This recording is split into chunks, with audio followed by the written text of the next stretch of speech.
ఈ మనం టీ తాగుతుంటాం కదా, టీ పౌడర్ రాహు యొక్క ప్రభావంలో వస్తుంది. అందుకోసమే టీ ఎక్కువ తాగితే ఎసిడిటీ వస్తుంది. దానికి కేతు పరిహారాలకు వెళ్ళాలి. అందుకోసము టీ పౌడరే పరిహారం రాహు దోషంలో.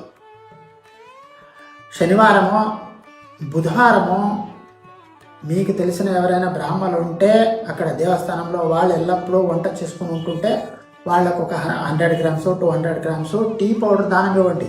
రాహు దోషం తగ్గిపోతుంది. చాలా విశేషమైన పరిహారం ఇది.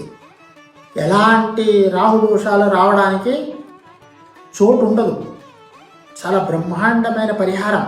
చిన్న పరిహారం.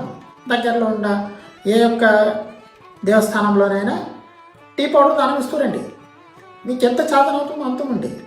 రాహు దోషం. ఓం శ్రీ మాత్రే నమః.